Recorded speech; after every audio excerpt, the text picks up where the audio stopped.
Let's continue our chapter 2, the database environment.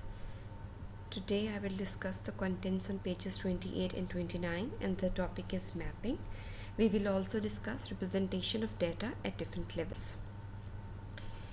Mapping को define इस तरह से करेंगे, process of converting one level to another level. Last lecture में हमने डिस्कस किया कि database architecture में 3 levels होते हैं. अब इन levels के बीच में data का जब रिक्वेस्ट और रिस्पॉन्स का प्रोसेस होगा, एक लेवल दूसरे लेवल से कोई डाटा रिक्वेस्ट करेगा और उसको रिस्पॉन्स मिलेगा, तो इसके दौरान जिस तरह से डाटा मुख्तलिफ लेवल्स के बीच में कन्वर्ट होता है उसे हम मैपिंग कहते हैं. There are 2 levels mapping. ये वो 3 लेवल आर्किटेक्चर है जो हमने बहुत डिटेल में डिस्कस किया. इसमें 2 तरह की मैपिंग्स पाई जाती हैं. एक मैपिंग कॉन्सेप्चुअल और इंटरनल लेवल के बीच में होती है, it is called conceptual internal mapping. दूसरी मैपिंग एक्सटर्नल और कॉन्सेप्चुअल लेवल के बीच में होती है, it is called external conceptual mapping. अब इन दोनों टाइप्स की मैपिंग्स को हम डिस्कस करेंगे in detail. Conceptual internal mapping, it is a correspondence between the conceptual view and stored database.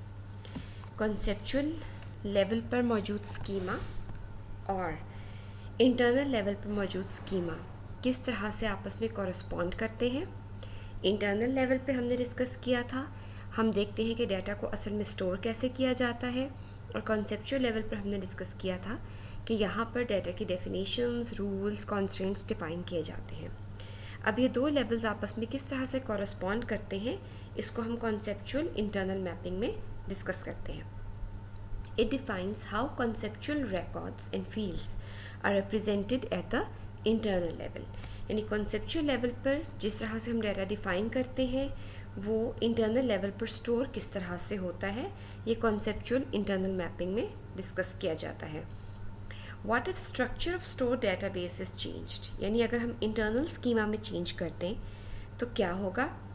Conceptual internal mapping is changed accordingly so that the conceptual schema can remain constant.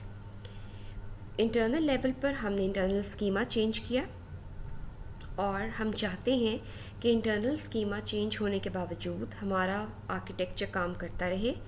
तो इसके लिए ज़रूरी है कि conceptual level पर मौजूद schema को change ना किया जाए, बल्कि internal और conceptual levels के बीच में जो mapping है उसको चेंज करके इंटरनल लेवल पर होने वाले चेंजेस को अकोमोडेट किया जाए. 3 लेवल आर्किटेक्चर को रिविजिट करते हैं.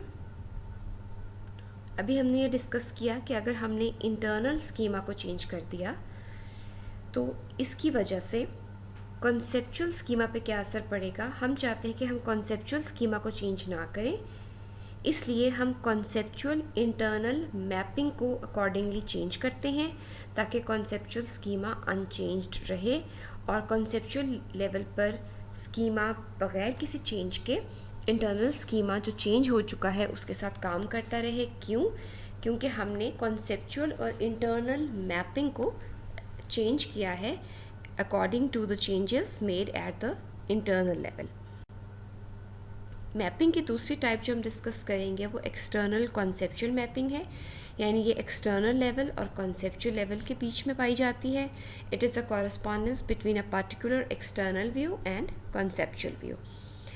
इसकी एग्जांपल्स क्या हो सकती हैं. Fields can have different data types. एक फील्ड है जिसकी डाटा टाइप एक्सटर्नल लेवल पर कुछ और है, कॉन्सेप्चुअल लेवल पर कुछ और है. Fields and record name can be changed. Fields के बारे में हमने पढ़ा था कि हम उनको नाम देते हैं. एक फील्ड हम एक्सटर्नल लेवल पर यूज़ कर रहे हैं, उसका नाम कुछ और है, और कॉन्सेप्चुअल लेवल पर उसी फील्ड का नाम कुछ और है. Several conceptual fields can be combined into a single external field. External level पर हमें एक कॉलम नज़र आ रहा है जो कॉन्सेप्चुअल लेवल पर सिंगल नहीं है, बल्कि कॉन्सेप्चुअल लेवल पर वो एक से ज़्यादा कॉलम्स हैं जो कंबाइन होकर एक्सटर्नल लेवल पर एक कॉलम की शक्ल में दिखाए जा रहे हैं. तो इस तरह के डिफरेंसेस हो सकते हैं एक्सटर्नल और कॉन्सेप्चुअल लेवल के बीच में, जिसके लिए मैपिंग की ज़रूरत होती है. यहाँ पर एक एग्ज़ाम्पल देखें कि एक्सटर्नल लेवल पर 2 व्यूज़ हैं. एक्सटर्नल व्यू 1 में पहली फील्ड है एस नंबर. एस नंबर असल में कॉन्सेप्चुअल लेवल पर जो हमने डाटा डिफ़ाइन किया है वहाँ अगर हम देखें तो एस नंबर कॉन्सेप्चुअल लेवल पर as a staff number define किया गया है। तो ये डिफरेंस है, एक्सटर्नल व्यू में एक फ़ील्ड का नाम कुछ और है, कॉन्सेप्चुअल लेवल पर उस फ़ील्ड का नाम कुछ और है। तो इस डिफरेंस की वजह से इन दोनों लेवल्स के बीच में मैपिंग की ज़रूरत पड़ेगी ताकि ये दोनों लेवल्स इन डिफरेंसेस के बावजूद आपस में काम करते रहें। Representation of data at different levels.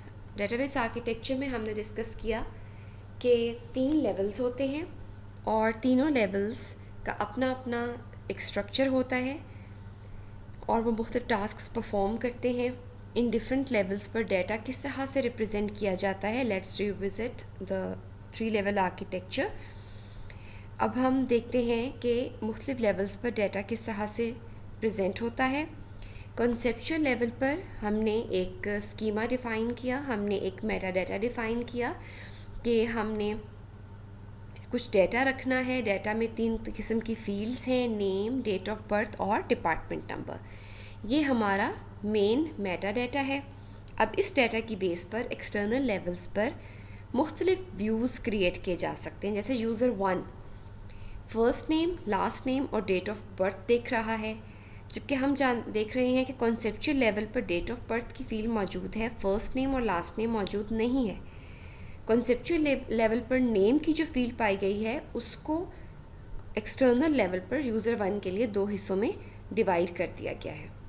यानी एक्सटर्नल लेवल पर 2 फील्ड्स हैं जो कॉन्सेप्चुअल लेवल पर एक ही फील्ड से हासिल की गई हैं। इसी तरह यूज़र 2 है जो नेम, एज और डिपार्टमेंट देख रहा है, जबकि हम देखते हैं कि कॉन्सेप्चुअल लेवल पर नेम और डिपार्टमेंट नंबर तो मौजूद है लेकिन एज मौजूद नहीं है। ये एज डेट ऑफ बर्थ से कैलकुलेट की गई है। और जो यूज़र एन है वो नेम, डेट ऑफ बर्थ और डिपार्टमेंट देख रहा है।